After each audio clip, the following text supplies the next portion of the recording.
ഗേളി മീഡിയയിലേക്ക് സ്വാഗതം. എൻ്റെ ചാനൽ ആദ്യമായിട്ട് കാണുകയാണെങ്കിൽ സബ്സ്ക്രൈബ് ചെയ്യുക, സപ്പോർട്ട് ചെയ്യുക, നിങ്ങളുടെ വിലയേറെ അഭിപ്രായങ്ങൾ കമൻറ്റായി രേഖപ്പെടുത്തുക. അപ്പോൾ നമ്മുടെ കുടുംബശ്രീ ശാരദ സീരിയലിൻ്റെ എപ്പിസോഡിലേക്ക് പോയാലോ? ഇന്നത്തെ എപ്പിസോഡ് എന്ന് പറയുന്നത് കുട്ടികളെ രക്ഷിക്കുന്നത് തന്നെയാണ്. വിഷ്ണു രണ്ടുപേരെയും രക്ഷിച്ചു കൊണ്ടുവരികയാണ്.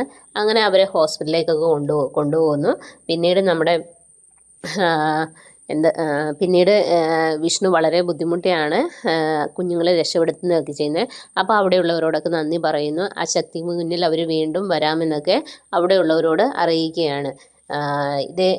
ഇതൊക്കെയാണ് ഇന്നത്തെ എപ്പിസോഡിലുള്ളത്. ഇന്നത്തെ എപ്പിസോഡിൽ കുഞ്ഞുങ്ങളെ രക്ഷിക്കുന്നത് തന്നെയാണ് മെയിനായിട്ടുള്ളത്.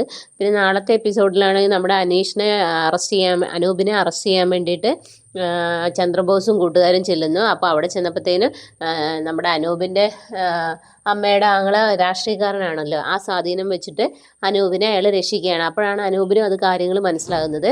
അങ്ങനെ ചന്ദ്രബോസ് നേരെ നസീറിൻ്റെ ബാപ്പയുടെ അടുത്ത് ചെല്ലുക. എന്നിട്ട് പറയും, ചില സമയങ്ങളിൽ രാഷ്ട്രീയക്കാരുടെ വാക്കിന് നമുക്ക് പ്രാധാന്യം നൽകേണ്ടി വരും, അതുകൊണ്ട് അവനെ അറസ്റ്റ് ചെയ്യാൻ പറ്റിയില്ല എന്നുള്ള കാര്യം അറിയിക്കുകയാണ്. അപ്പോൾ നസീറിൻ്റെ ബാപ്പ ആണെങ്കിൽ അങ്ങ് ദേഷ്യപ്പെടും. കാരണം ഇതെന്താ ഇങ്ങനെയെന്നൊക്കെ ആലോചിച്ചിട്ട്. അങ്ങനെ അനൂപിന് ഒന്നും സംഭവിച്ചില്ലെന്ന് അറിയുന്ന നൂറും ശാരദയും സന്തോഷിക്കുന്നു. അങ്ങനെ ശാരദ നൂറിനോട് പറയുന്നു, മോൾ വിഷമിക്കൊന്നും വേണ്ട, ഞങ്ങൾ നിങ്ങളുടെ കൂടെ ഉണ്ടെന്ന് പറഞ്ഞ് കെട്ടിപ്പിടിച്ച് അവളെയൊക്കെ ആശ്വസിപ്പിക്കുകയാണ്.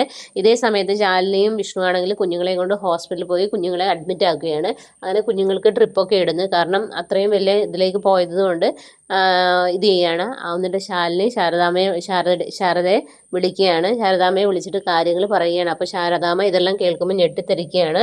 കാരണം എന്തൊക്കെയാണ് നടക്കുന്നതെന്നറിയാതെ, കാരണം ഇത്രയും ദിവസമായിട്ടൊന്നും അറിയാനും പറ്റിയില്ല, ഒന്നും വിളിച്ചു പോലും ഇല്ല. അപ്പോൾ അവരും വിഷമിക്കുന്നു.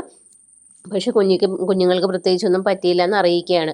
അങ്ങനെ അതെല്ലാം കഴിഞ്ഞ് അവർ തിരിച്ചു വരികയാണ്. ഇതേ സമയത്ത് ശാരദയും നൂറും വീട്ടിലിരിക്കുന്ന സമയത്ത് നൂറ് പാലുമായി ഇങ്ങനെ സൈഡിലേക്ക് ചെല്ലുന്ന സമയത്ത് ഒരനക്കം കാണുന്നു. അത് നസീറാണെന്ന് നൂറിന് മനസ്സിലാവുന്നു. അപ്പം നൂറ് വന്ന് ശാരദയോട് പറയുന്നു. അപ്പോൾ ശാരദ പറയുന്നു,